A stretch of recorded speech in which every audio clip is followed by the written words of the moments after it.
We've got various aspects to this discussion today. Syria, the movie that was made about Syria during the Civil War in the 2010s into the 2020s, the movie which was called The White Helmets, Yes. and we were also going to talk about soft power in general, and I think there's another topic as well. But why don't we start off with what did you? No, yeah, I won't keep going. What did you find out, in short, for your PhD thesis and your subsequent research about the Syrian Civil War and how involved were Western powers in that, and was it a good thing or less so? Right. So, um, I think the easiest parallel you can make with Western intervention in Syria in the 2010s is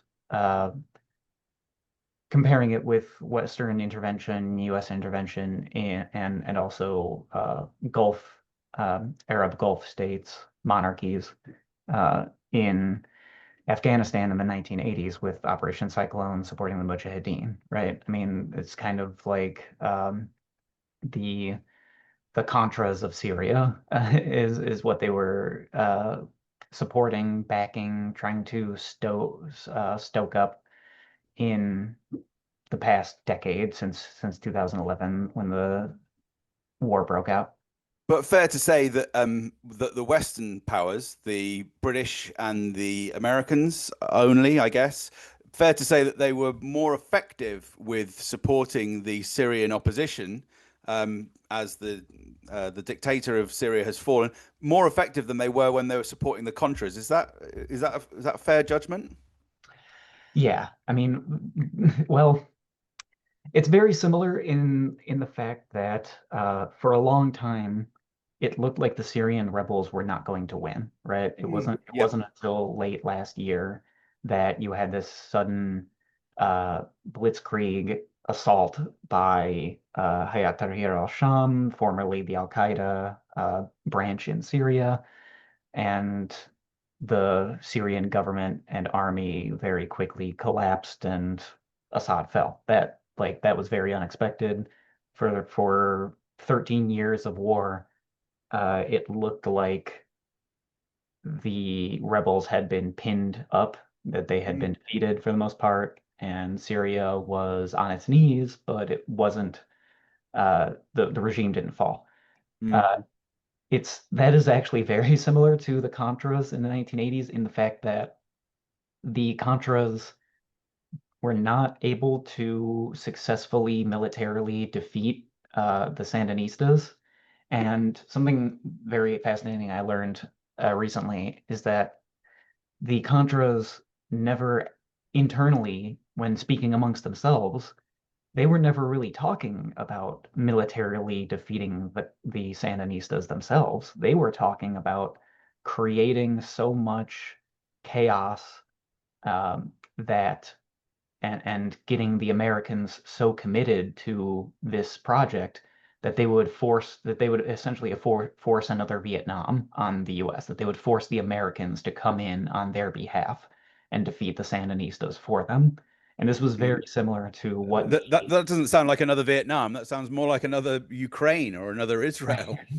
Yes, yes. I mean, there's been, yeah, uh, been many such cases of these proxy wars and one proxy trying to get, you know, they're supposed to do the fighting for us, but they're also trying to get us to do the fighting for them. Mm. Yeah. And that's very similar to what the Syrian rebels were trying to do as well. I mean, getting the big brother, getting the big Americans to come in and throw their weight around for you is, of course, that would be super attractive for any like rebel movement who's fighting a government that is it's not easy to fight against. But yeah, I would say similar in very similar in that regard to the Contras, but also in terms of like political ideology, Salafism, uh, political Islam. very similar to the Mujahideen in Afghanistan. And in fact, you can kind of trace a direct line of where these groups come from and how these ideologies have grown and spread throughout the Muslim world. Okay, I've got lots of questions about that, but I'm going to try and be an efficient interviewer. So I'm going to ask you, are you saying overall that this was a bad thing that the rebel, because I want to get into the propaganda side of it in particular, and the film side of it. Um, are you saying that overall this has probably been a bad thing, because it's cost a lot of lives? It might have been better if Assad had stayed, and these guys who are coming in are going to be are going to be very dangerous, maybe very murderous. Is that your overall sort of take of the actual what's happening on the ground? Yeah, my kind of thoughts on growing up as an American and kind of understanding U.S. intervention, I generally, um, I generally just think that other countries should stay out of other people's civil wars, you know? Mm, Like if Syria is going to have a civil war, then that's kind of like that there shouldn't be outside powers interfering in that, right? It, the civil war can be terrible, it can have all sorts of, crimes that are happening, but when you get foreign powers involved, especially a power like the United States, they're not going to intervene for humanitarian benevolent reasons, right? And it's just going to exacerbate things even more. So I think the US and Western intervention overall, this was not just the US and the UK, but certainly in the soft power side of things, a lot of countries got involved, especially in the European Union. The Nordic countries, Netherlands was a big player in that actually, and I think it lengthened the war. It probably caused more deaths. It empowered and yes, it empowered forces that are theocratic, sectarian, violently so, who believe that society should only be for Sunni Arab men. So minorities are seen as not fully worthy of rights and freedom. Women not fully worthy of those things.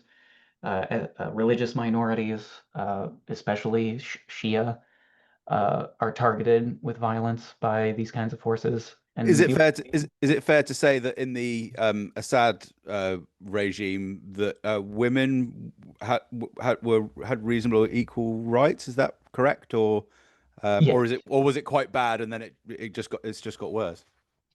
I mean things were bad, very bad economically in that country, and I think it's fair to say that it was a police state. It was a pretty tough regime. Mm. Didn't uh, didn't lend a whole lot of political rights to its people, and if you were a dissident, you could be targeted, you could be thrown in prison without much due process, you could be subject to violence. But but yes, it was a relatively secular society that promoted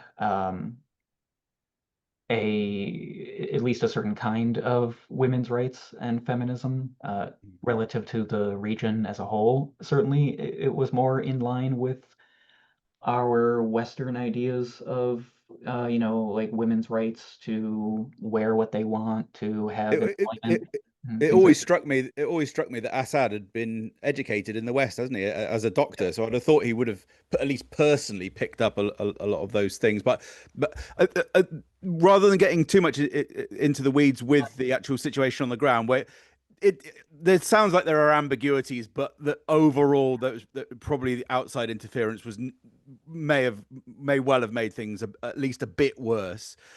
Let's go with that. Let's focus a bit more on the actual propaganda side of this, because um, what you were have particularly looked at is this film from, when was it? About 2015, The White Helmets. And this was sold. I remember seeing it at the time in a big group of students, I think, and it was being sold as a very kind of neutral representation of this aid organization in Syria that was cleaning up after the civil war.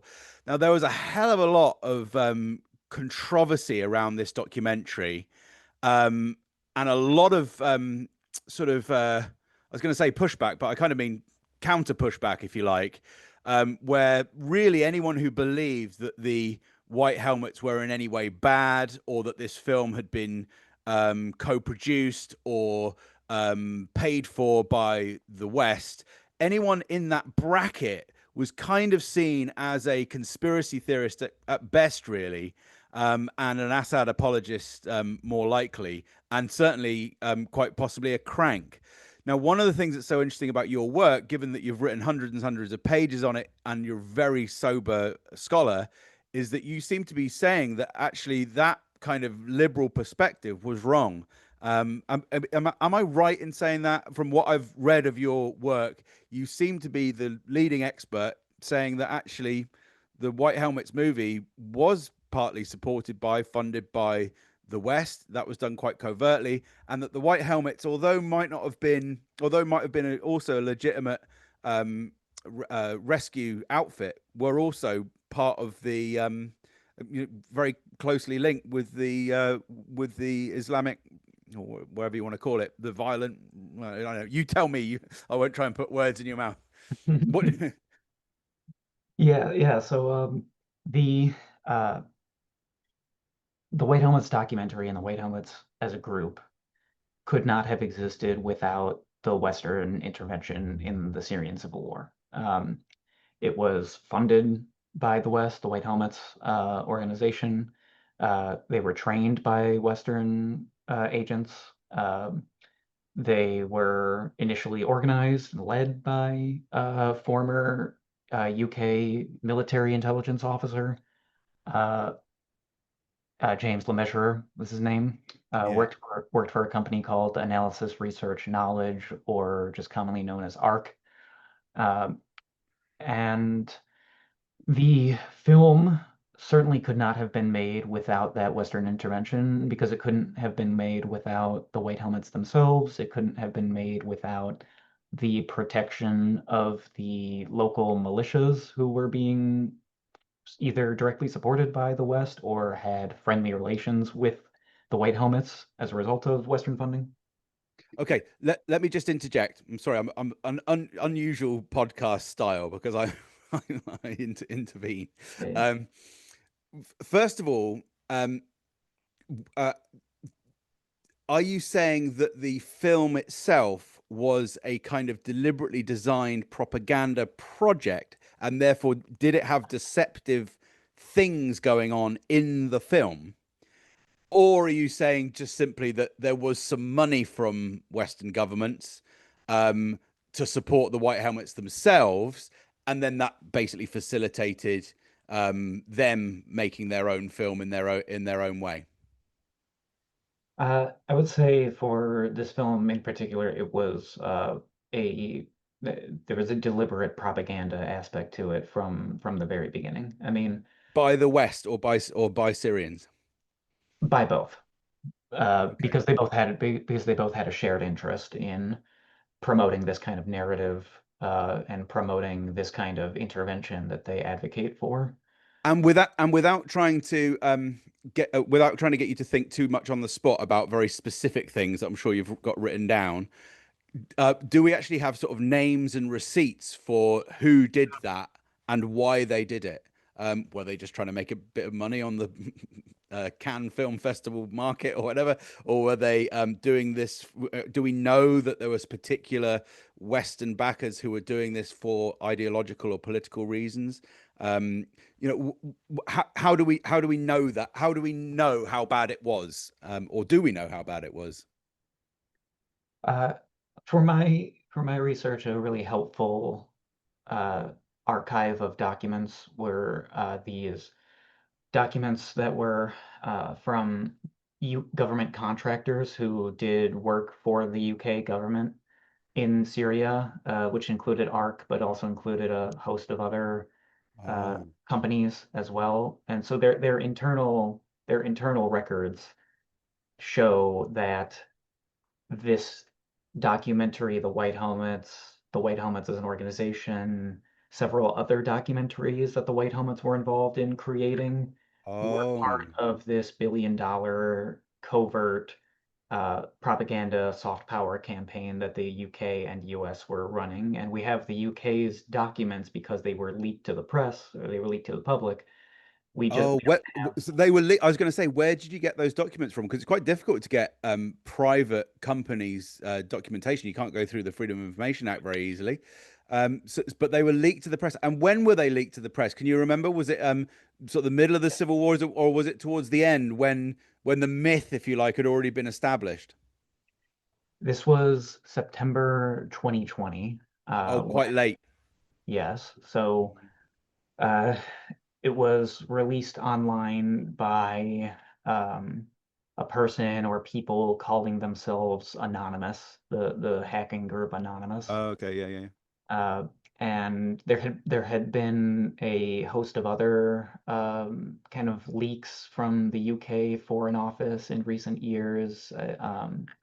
I think around like things like the Integrity Initiative, they called it.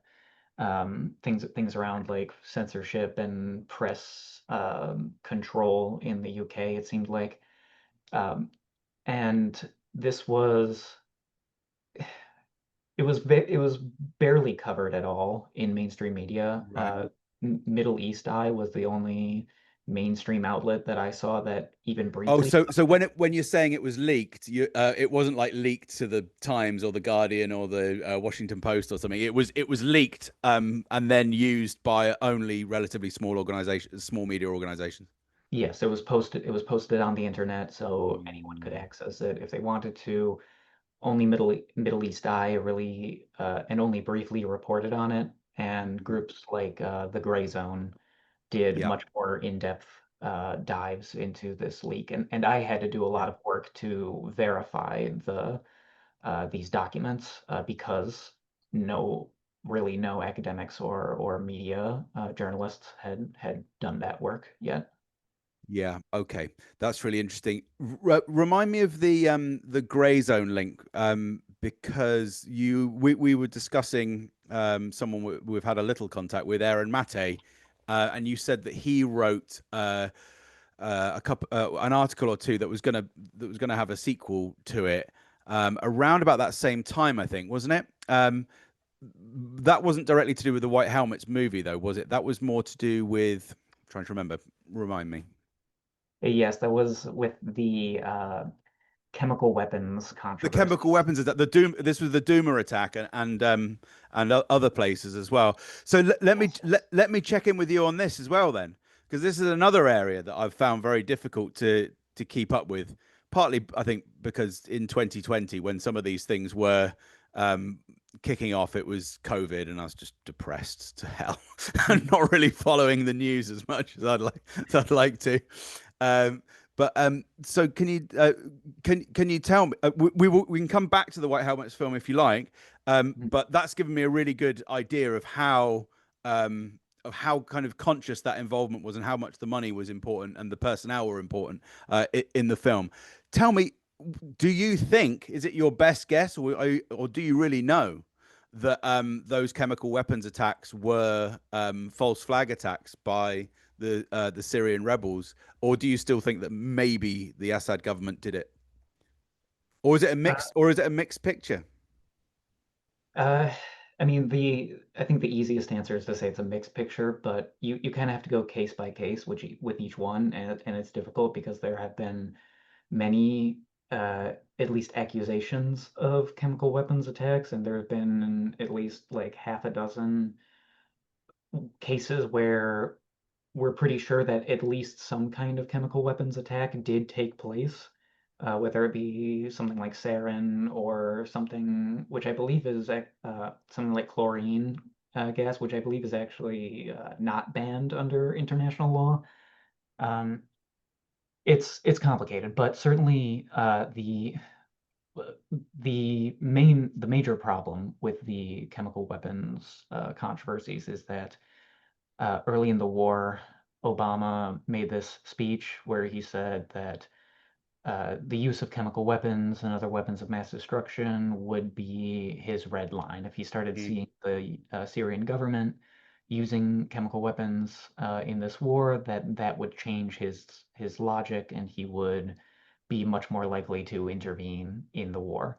So that gave a massive incentive for mm, mm, the rebels and anyone connected with the rebels to try to either invent stories of chemical weapons or exacerbate them, uh, to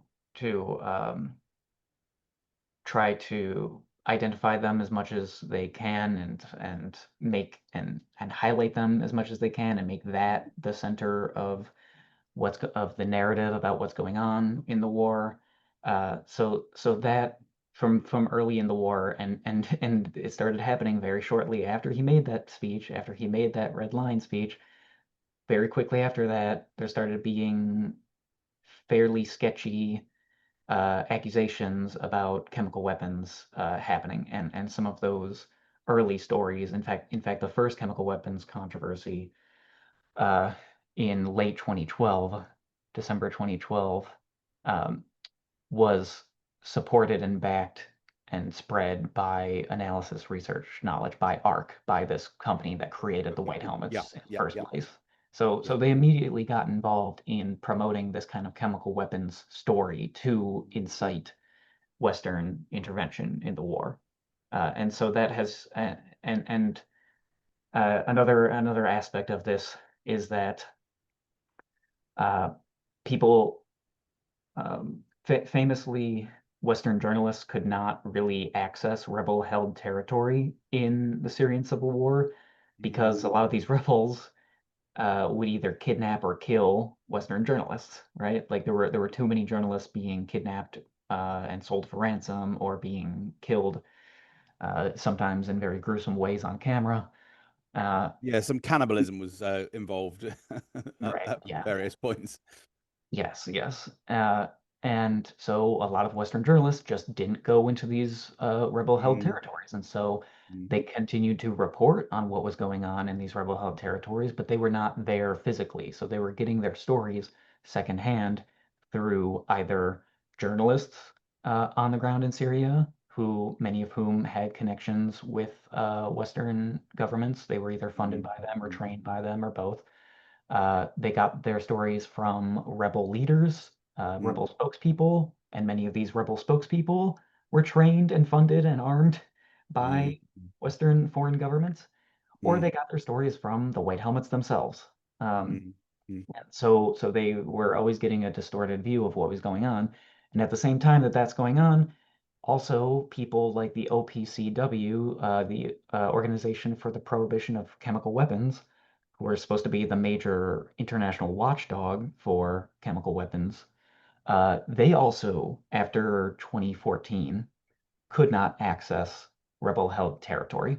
So mm, what they did, instead of going them there themselves to study these sites and to make an assessment as to whether a chemical weapons attack took place, what kind of chemical weapons were involved, who was involved in committing this attack, they outsourced that work in large part to the White Helmets.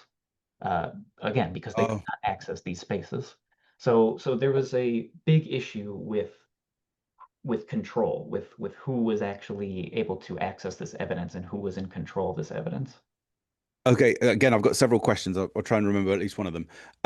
So uh, there was a particularly famous case, which I think was Duma, Yeah. where it wasn't clear. Well, it looked like the attack had come from above, but actually, when everyone looked at it, it looked like it had come, i.e., from Assad's planes, Mhm. air support. But actually, when they looked at it in detail, it looked like the chemical weapon had been used on the ground, i.e., it would have been rebels. Is that one of the cases that was where there was access to where the OPCW did have access, or was there hearsay in that one as well? Uh, that one's yeah, that one's complicated. I believe that for that Duma incident, which I believe took place in 2018. Yeah, yeah, Um, the OPCW, I think because the Assad government took that territory back shortly mm, after that attack took place, or that supposed alleged attack took place. Uh, so because the government was in charge there, the OPCW was able to access that yeah. territory. I thought they. I think they got photographs and all sorts though. Yeah, what happened with that was there were two, I believe, two whistleblowers who were in the Yes. OPCW who So were there was a involved. problem with the OCPW itself when investigating this particular issue, where the people who are running the OPCW, were looking for an anti-Assad line, and some of the people who were actually reporters on the ground, I think, Yeah, were opposed to that. Okay. yeah. Some of these investigators say that their results were doctored in order to create a conclusion that the Yeah. Syrian government was responsible for this, and they took issue with that. Yes. Okay, let me move on to another aspect of this. Again, these are things that I've just never. I kind of know them, but I kind of never can quite grip them because they're like trying to grab jelly sometimes. So tell me, because I think that Duma one was the one that Aaron Mate was writing about for Grey Zone. I think I'm right in saying. Um, so here's another thing. James LeMessurier, who was the head of ARC, or the guy who set up ARC, you can tell me if I'm wrong, he died mysterious circumstances. I can't remember exactly. Mhm. Does it matter, apart from to his loved ones? Does it? Is there something of greater significance about his death, other than the fact that it was a human who I think took his own life, or what Mhm. were there broader implications of that, or a broader conspiracy there? Right. So the timing of his death is a little strange. I believe it was November of 2019. So this was kind of after it seemed like the rebels had lost the war.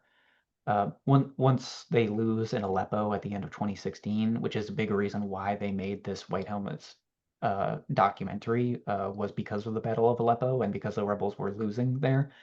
Um, but after 2017, that's that was basically when people kind of assumed that Assad was going to win the war and was Mm, going to take power. So he dies in late 2019 after it seems like the rebels had kind of lost. Uh, and he dies in Istanbul by supposedly jumping off the third story yeah. balcony of his apartment in Istanbul and committing suicide. Um, Which there, isn't very high as well. Is that fair to say? A third story yeah, building, not yeah, necessarily, three it's not a stories. great way to try and do that, Yeah, yeah, it's not guaranteed that you're gonna. but he was successful. Yeah, apparently. So the Turkish authorities ruled it a suicide, right? Mm, But of course, as soon as he dies, because he was kind of the shady figure that was a saint to some people and a demon to others, uh, mm. he there were all sorts of accusations that on one side people saying that Russia killed him or Assad killed him or Iran killed him, and the other side saying that well it was probably the UK or the US Oh, or right. So or everyone's got an allegation. Do you have any particular take on that yourself, as someone who studied it in a more objective and more disinterested fashion than those players? yes. So one of the one of the fascinating and kind of darkly funny aspects of that story is that after he dies, he really becomes like canonized as a saint by Western mainstream media like the BBC and like The Guardian. And their narrative that they give about this guy is basically that all these online trolls and like Russian bots and things like that had essentially cyberbullied him into Yeah, suicide. I did hear this. Yeah, yeah. So Not which that if you know, convincing, is it? yeah, which if you know this guy who like kind of modeled himself as like a modern James Bond type guy, it's very Mm, funny the idea that like this guy could have been cyberbullied mm. into committing suicide. But the so there was a lot of controversy and accusations back and forth about who this guy was and what he did. But one of the most fascinating studies after his death was by a Dutch newspaper. I believe it's called Der Volkskrant. I don't speak Dutch, so I probably butcher that pronunciation, but um, it was called The Confession of James Le Mesurier. And what they show is some pretty what seems like some pretty profound corruption going on with James and his family Oh. with these organizations. Like he had set up this NGO that was called the Mayday Rescue Foundation, which was supposed to provide funding and training for the White Helmets. And he was a director. His third wife was also he named her a director. Apparently, they got to name their own salaries, and they made their salaries much higher than NGO directors were supposed to have their salaries at. They would take out cash bonuses for themselves, like just from kind of skimming from the top every month. And there was a shortly before his death, there was a controversy after in the south of Syria, they basically collaborated with the Israeli government to get a bunch of white helmets bust out of Syria and into Israel before the Syrian government took back this territory. Um, and during that rescue or after that rescue, it came out that there was money missing from the Mayday Rescue Foundation and that James the Measurer had forged a fraudulent receipt. Um, Okay. So what you're telling me, let me guess, you're telling me that it's suicide because he basically was probably going to face jail for corruption charges and would have been snarled up in the courts for years. yeah, like that's kind of my suspicion, although I also feel like this guy was so well connected, and he had he basically had dirt on so many different interests because he was involved in this very shady covert operation that I feel like if he had just stuck it out, he probably would have gotten off scot-free. I mean, maybe Oh, he would okay. have gotten some maybe Mm. he would have gotten some kind of punishment, but it seemed like all the people involved had an incentive to cover this thing up. Mm. So it is strange that he would have taken such a drastic measure. Um, but at the same time, from what I heard, like it did seem like the accusations of fraud were pretty serious, and maybe he was in a mindset that well, maybe if I kill myself, commit suicide, my family will still be able to have comfortable life and they won't have any issues and things like that. So And maybe I guess maybe it also relates to it looked like the rebels were going to lose as well. So maybe his sort yeah. of there might have been an issue there as well. Okay, that's really interesting. I won't spend too much longer on that one, but we can come back to it if you wish. Tell me, do you? I think it's an important question sometimes to ask in podcasts when we're talking about really controversial subjects, which I think is often overlooked, which is how confident and why are you confident in these conclusions? How good are the sources on this about all of it in terms of the sort of duplicity of Western involvement in Syria? Um, and do you have any doubts about the conclusions that you've come to over the last few years? Mhm. I I think I try to be pretty conservative with my conclusions and accusations or implications I was making or insinuations. So I mean, I um I'm like what I'm revising in terms of my thinking is more about how the the relationship with um, al-Jolani, Mohammed al-Jolani, who is The new now leader in Syria, the right? new president of Syria. Because when I was doing all this research, it seemed like he was just going to be this kind of uh, local warlord in northwestern Syria and was going to be kind of just a thorn in the side of the Syrian government, but wasn't going to actually take power. So now I'm kind of reconsidering the relationships between Jolani, or now he goes his legal name is Ahmed al-Shara, and his relationships with the U.S. government, with the Turkish government, with this whole white helmets and soft power program. That's making me rethink things because of that development, how the Syrian Civil War ended up finishing.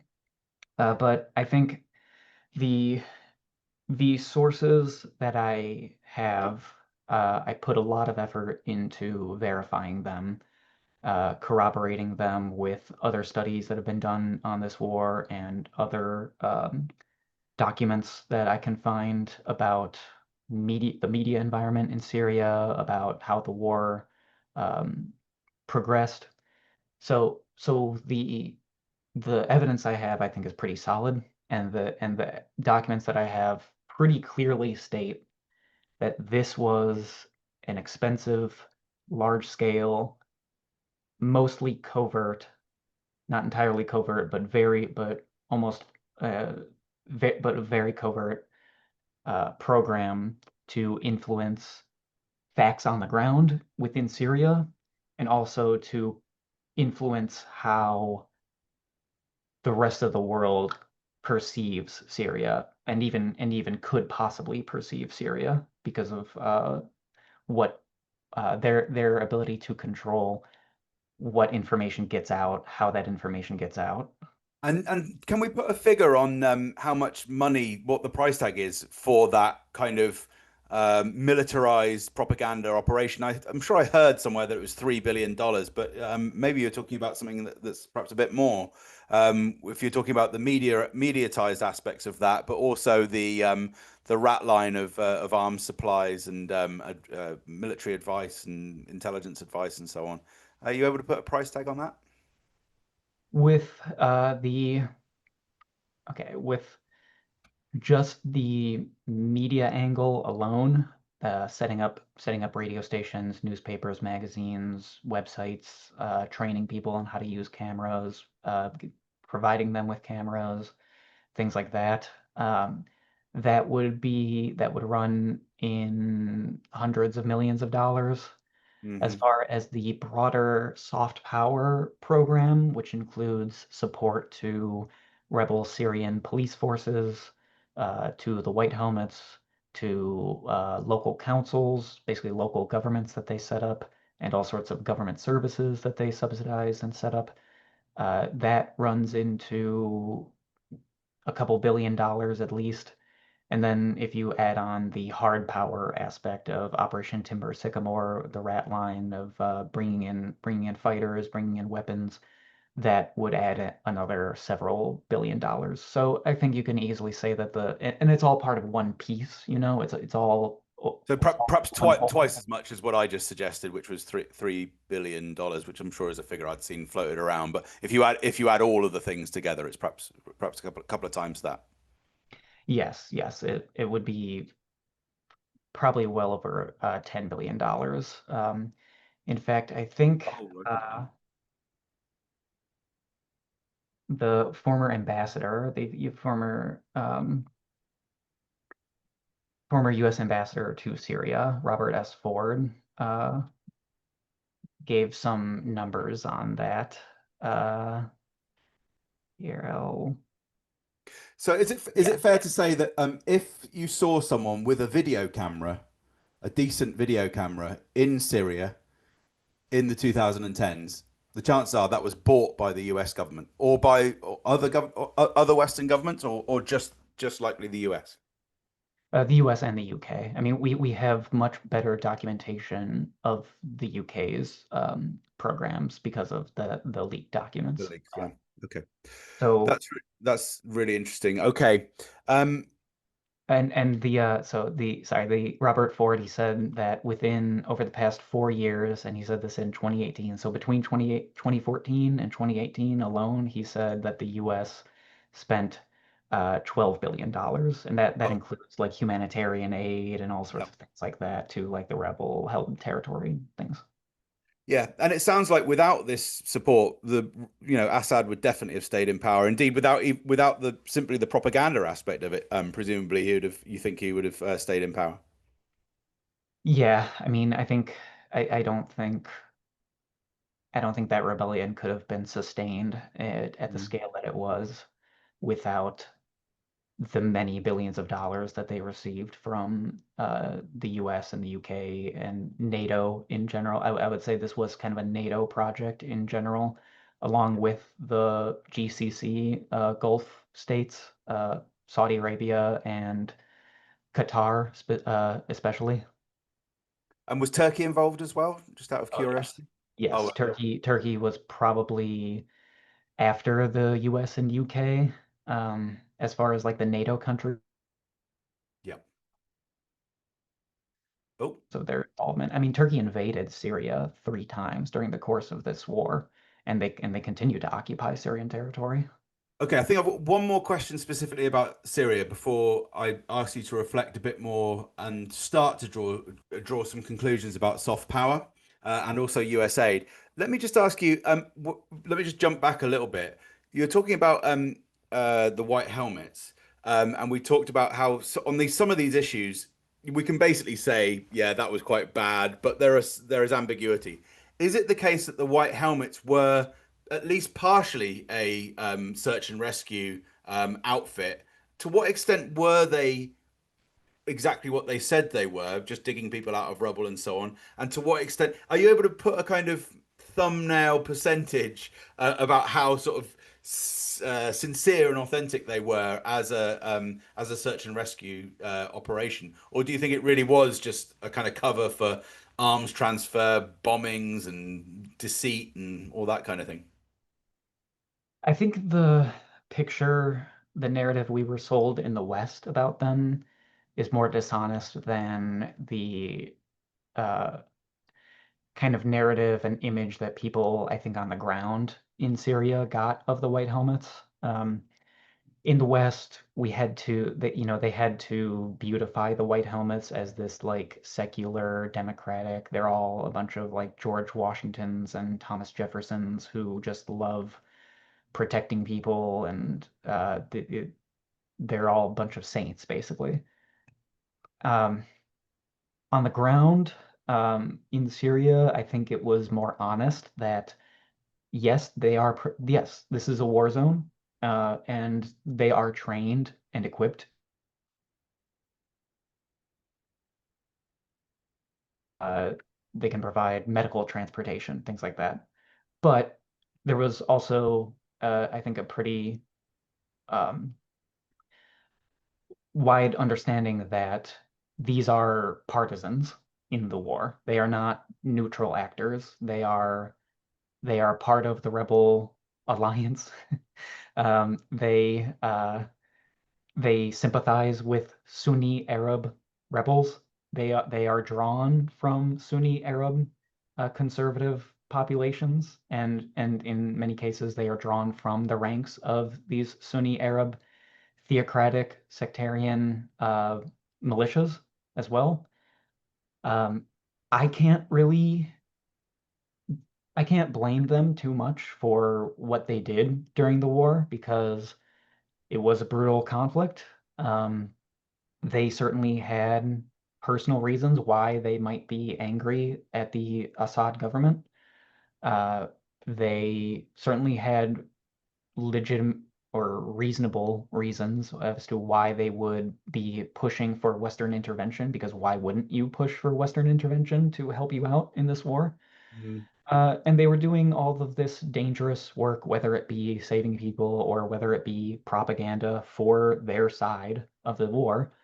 And they were doing all this for $150 a month, you know? Well, Like, I just can't, um, I just can't judge that kind of someone in that kind of situation. You know, they're experiencing war and poverty. let's zoom out a bit, um, and well, zoom out a lot really, and talk about these other two areas, which is soft power and also US aid. And I think the thing I'm sure that a lot of viewers who are watching this will know that Donald Trump got rid of USAID, didn't he, about 6 months ago? To what extent is that the case? And is that a good thing? I mean, you seem to sort of kind of not like USAID at all because it's part of a propaganda apparatus, kind of cultural imperialism. Did Donald Trump get rid of that? Is it still around in some form? Is it completely defunded?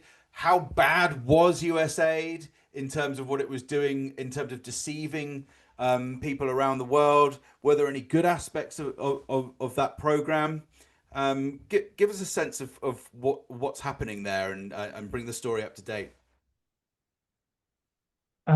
The so the U.S. Agency for International Development um, was started in 1961 by the JFK administration, and it was essentially from the beginning, it was meant to be a soft power arm of the U.S. government with a covert operations angle to it.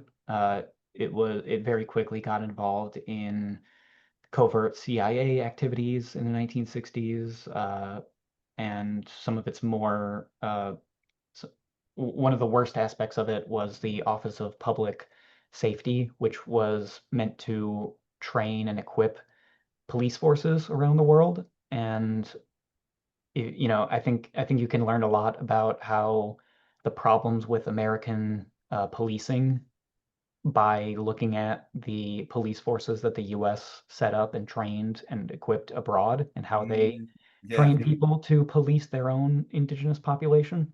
Uh, Hmm. the so USAID, yes, has been shut down by the Trump administration. I think there are still a few bare bones programs that are still going on with it, but it is essentially shuttered. And from what I've heard from insiders, people who have been involved in soft power work, and many of them are believers in that soft power work.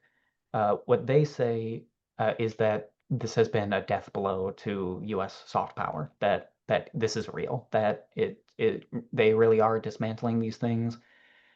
They haven't replaced them with other institutions and other arms, at least not yet.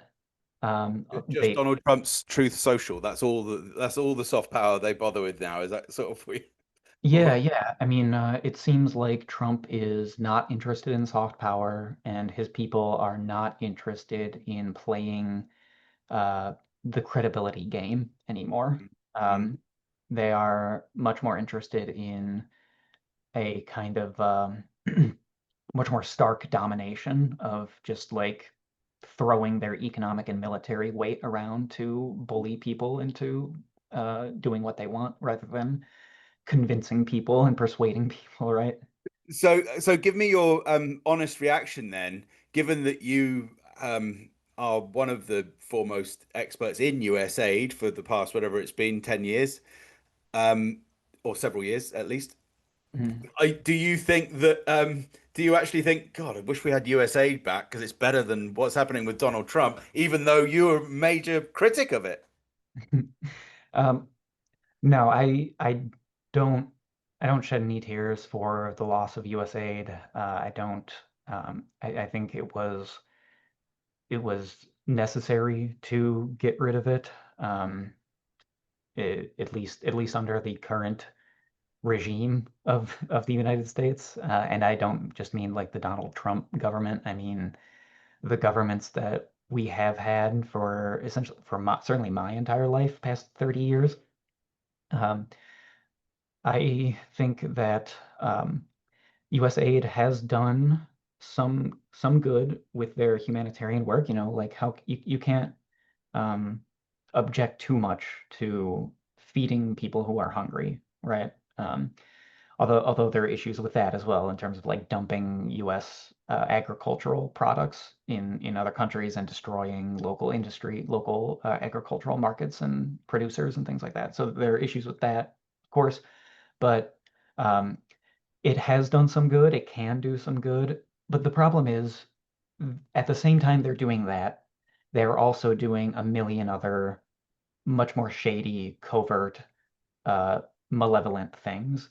And so when you combine those two things together, then the humanitarian work just becomes a cover story, right? It just becomes these hungry people that you're feeding become human shields for your nefarious activities, right? I mean, like I use that term like knowing how the human shields accusation has been used against people like in Gaza and things like that, Yeah, right? yeah, yeah, yeah. So it and uh, that is a huge problem, right?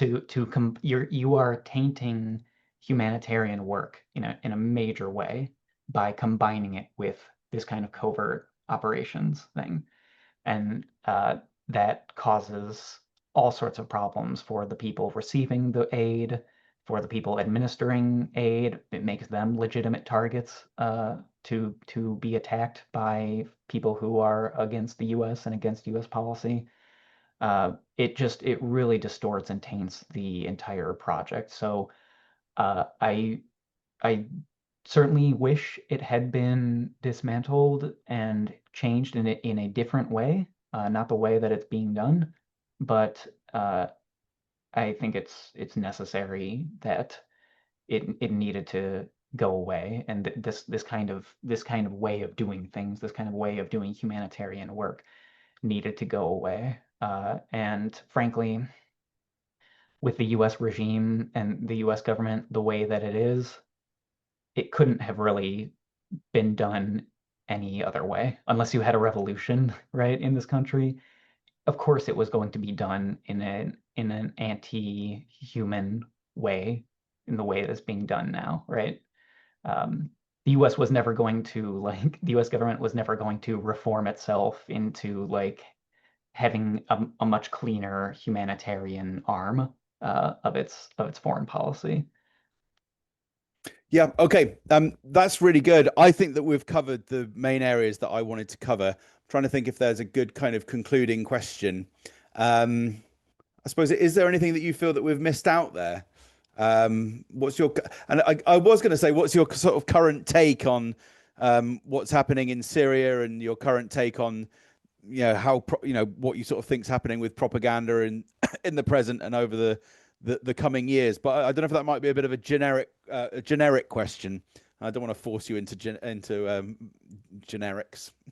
Uh, yeah, I think I'll start with some final points I can make about like the research and the documentary and things like that. And I'll end with a kind of general Yeah, summary and please do. Yeah, that would be great. explanation about what's going on now.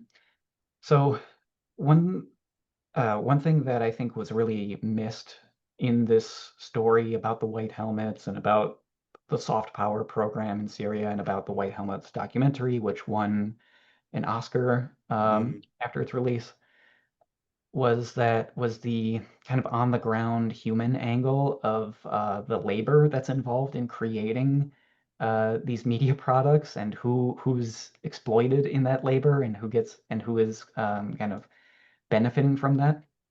Um, so I mentioned that the White Helmets only get paid $150 a month, right? Um, and actually, as far as Syria goes, that was actually pretty good wages.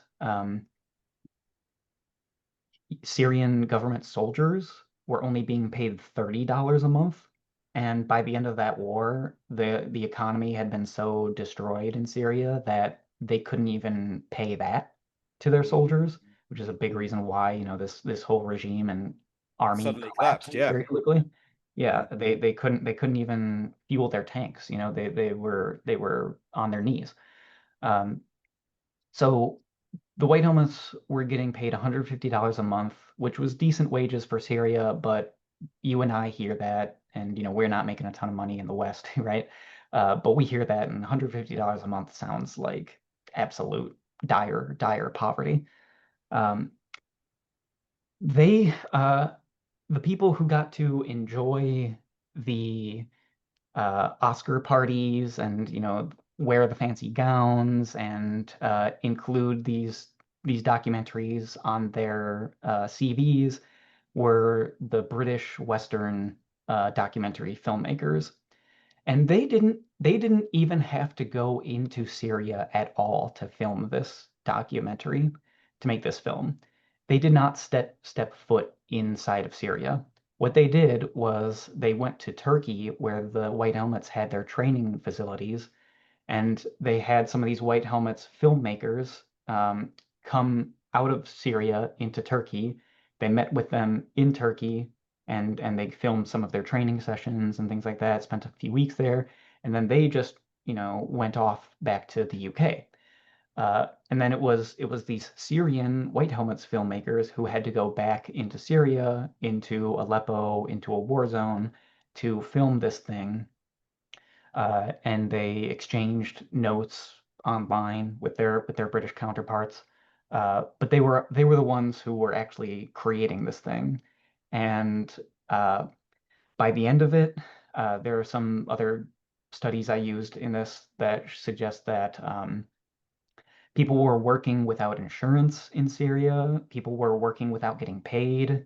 Like they were being the Syrian filmmakers, the Syrian people were essentially getting exploited in a big way by these Western propagandists and filmmakers. And of course, they didn't want to complain about that because if they had made that into a story, then it would have taken away from the narrative that they were trying to create to support the rebellion. Um, and the the Syrian filmmakers were not even able to attend the ceremonies because of the Muslim ban in 2017. Is When there Trump, any indication that the filmmakers or the backers or the company or whatever behind this, I don't know, sort of felt bad about that, or are we saying, are you characterizing those people as being kind of callous Western scumbags, or is it just an impossible situation where they couldn't really involve the Syrians very directly there because there's a war going on, or was it a bit of both again? yeah, it was more like they couldn't, obviously they couldn't have changed US government policy when it came to like banning people from Syria to entering the United States. They couldn't really change things that way, and they did try to advocate for their Syrian counterparts in some ways. Uh, but they there were all sorts of these interviews with the British filmmakers where they talked about like this kind of being brave journalists Oh, as their they were really hyping themselves up in a lot of mm, ways when in reality they were not putting themselves in danger at all. And the people who yeah. were really putting themselves in danger were also not getting paid very well, if at all, and not getting rewarded in any substantial way from this. So um, they were reaping all the benefits without really taking any risks, right? Um, Yeah, so that's really interesting. so like that's the issue that I take with that. Yeah, I can see why. Yeah, and I think it gave me a lot more sympathy for For the white like helmets. yeah, like even though yes, these people may have views about, women or about minorities or whatever that I would seriously take issue with, but they are Mm. also living in a very difficult situation and trying to survive you know, um, and make their political project a Yeah, reality. there's kind of layers of bullshit and domination, layers upon layers, because of the war, Yeah, um, and and so many people are trying to get in some way a cut of the action, both in terms of and again, if you go back to your Indiana Jones, fortune and glory. yes, yes. Yeah, so I think that kind of look, these people are putting their lives on the line, and they're living in a very difficult situation that we can't really imagine if you're living in relative comfort in a peaceful country like the US or UK. Um, so I think that gives you a um, more well-rounded perspective that you're not just like because there Mm, were so many accusations going forth about like no, the White Helmets are pure saints, and the White yeah, Helmets are just like lying exactly. demons, always Mm, making up stories and things like that. But it's more complicated than that. But certainly there is a lot of bullshit and exploitation and just propaganda going on our side of things, and mhm, that's the biggest problem. And then I'm like Syrian, like I think Syrians again, like this kind of anti-interventionist idea that I have with especially with civil wars, like they should be able to sort out their own issues, and us getting involved is only making things worse, not just for them, but it's also making things worse for regular people in the United States, in the UK, mm, even though it might, yeah, yeah. and it gets just it only benefits the worst people in the world. They're the ones who get the promotions, they're the ones who get the awards, they're the ones who profit from all of this.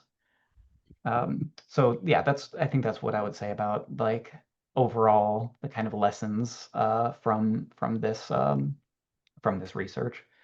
Uh, Now, as far as the what's been going on recently, um, since the fall of the Assad government, um, so obviously it was Hayat Tahrir al-Sham (HTS) and Abu Mohammed al-Jolani who took power through military force and declared themselves the leaders of Syria. So they're unelected. There's not much prospect for democratic elections to Yeah. happen uh, anytime soon. Um, and they had and one of the most interesting things from these documents that I worked with is that they they would they would mention HTS, and they would mention Al-Nusra, which was what HTS used to be before they rebranded. Um, Yeah. and they would talk about in their contract documents, they would say this covert propaganda program is going to explicitly and directly counter uh, ISIS and like violent extremism, the Islamic State. So Yeah. we will directly and explicitly oppose them, but we will only indirectly uh, oppose al-Nusra and HTS. So they Uh, kept using this term of like indirect of yeah. being So basically, the powers that be, these are Western powers, are basically saying, yeah, we're against ISIS, and we will enforce our against ISISness. yeah But we're all right really with Al Nusra, which is basically Al Qaeda, and we're all right with HTS, and I forgot to ask you earlier. And sorry if I'm making the question too complicated, but is it also the case that when we for years denied that our arms were getting to any of these terrorist organizations or prescribed organizations or cannibals and all that kind of thing, is it the case that that weapons did get into the sort of wrong hands there? And have I characterized that situation fairly? Yeah, I think that's a relatively good characterization. I would say that so their kind of policy, both in terms of providing weapons as well as providing soft power, propaganda, and public relations support to armed groups was we're going to support basically everyone up to but excluding ISIS and al-Nusra or Al-Qaeda. Oh, and down in okay. Yeah, so they would say we are explicitly against ISIS and we're explicitly against the Islamic State. Uh, with Nusra and HTS, we're not committed yet. We're not necessarily we're not for them really necessarily, but we're also not necessarily against them Yeah, we either. kind of need someone to win, and Yeah, realistically, like we don't really. yeah, Yeah. like if they like if some weapons end up in their hands, maybe we don't want that. But then again, if they're going to use those weapons to fight against the Assad government, maybe we let that happen. Yeah, yeah, yeah, We're yeah. going to Might and we're turn a bit of a blind eye to that kind of thing. Um, yeah, and we're going to support the groups that are allied with Al Qaeda. All right. So a lot of these groups that they did support were smaller also one. relatively friendly, if not explicitly friendly toward Al Qaeda. So there was this kind of indirect support that way, Yeah. uh, both in terms of weapons and also in terms of propaganda aspects. Because at the same time that they are doing this kind of moderate rebel propaganda and saying that moderate rebels are all over the place and look at these wonderful things that they're doing. They're setting up governments and they're liberal and democratic. They are doing that for groups that are not necessarily Al Qaeda or Al Nusra, but they are doing it in territories where Al Nusra is in Well, they charge. all are, yeah. So they have to operate at the sufferance of al-Nusra, right? So like again, you have to have like we don't necessarily want to directly support them, but we're also not going to directly oppose them, and that ends up being the reality ends up being that we are indirectly supporting them. De facto. Could you give us a brief word on Russia's involvement in Syria? Um, was this ultimately a more constructive thing than what the Americans and British did, or would you say that there's not a cigarette paper that you could put between those great powers in terms of their involvement? Was there something beneficial about what Russia was doing? I mean, I suppose ultimately the Russian side lost as well. So even to the extent that they may have stabilized things for a while, ultimately it was a very it was we are kind of where we are. Um, Syria has been a friend to Russia for many decades. Um, So when the West intervened in Syria, and of course the Russian government didn't believe all the bullshit that they were spreading about what was going on in Syria. They knew that, the US was pumping in billions of dollars of weapons and doing all these things to try to overthrow the government or to destabilize the country. So uh, it's perfectly natural that Russia would want to intervene to protect their friend, right? Um, in the war. And is intervening in a place to try to stabilize it and protect the government in charge better than intervening in a civil war to try to create chaos and overthrow the government? I think maybe that's a bit better. Yeah. It's in some ways it depends on the government, of course, but I I think that one of the better aspects of the Russian intervention, I think, is that they didn't spend a ton of effort and money to create all of this propaganda, which just ends up um, tainting the discourse, not just in Syria, but across the world for decades and creates all sorts of problems that are going to last for a while.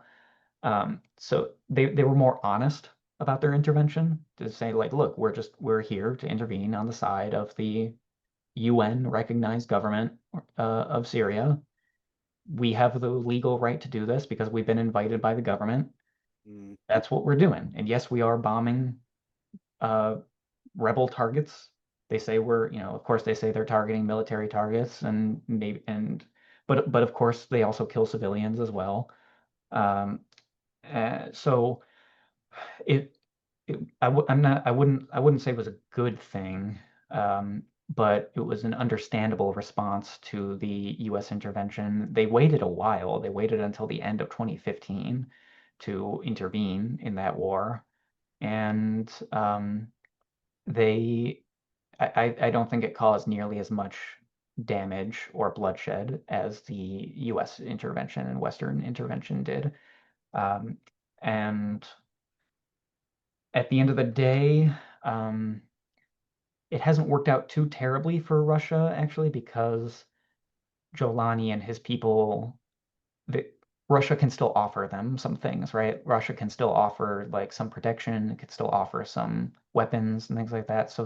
So like Russia's military bases are still Still intact there. in Yeah. Syria, Yep. and Yep. they haven't been kicked out yet because they, you know, they're still trying to establish their relationships, and they don't want to necessarily alienate Russia without good reason to. So I think it uh, it was not a, I mean, it wasn't a humanitarian thing. I wouldn't say it was some kind of like gift to humanity, right? That the Russian what the Russians did in Syria, but it was an understandable response. I will say that. Were they pushing for peace talks earlier on before their intervention with the United States? Were they trying to come to some kind of consensus internationally? Yeah, actually, Russia was a somewhat moderating force in that, I would say, in that war.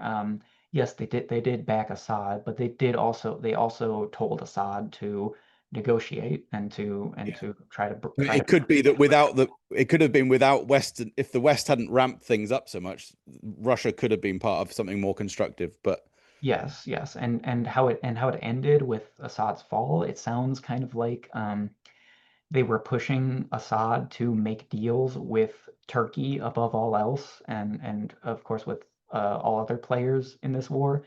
And Assad apparently was being very he was not negotiating. He was not willing to make a deal with the Turks and with these other players involved. And so it kind of sounds like Russia, who again has a relatively good relationship with Turkey as well, um, kind of said like, okay, well, if you're not going to make a deal, then we're gonna kind of let you we're gonna let you fall on your own. We're gonna save your life. We're gonna save you and your family and not let you mm, get lynched in the street like Gaddafi, our other friend in the Middle East did. But if you're not gonna make a deal, we're not gonna prop you up. mm. We're not gonna invest that much into you. This has been a fascinating conversation. Thank you ever so much, Dr. Benjamin Thomason. Thank you for watching and listening, everybody. I hope you enjoyed it too. Benjamin, I'll be in touch with you in the next few hours just to thank you again privately, but publicly from us on this propaganda channel, the often called the worst years ever. Uh, Goodbye and have a nice day. See ya. Yeah, yeah. Thank you so much for inviting me. It's been a great talk.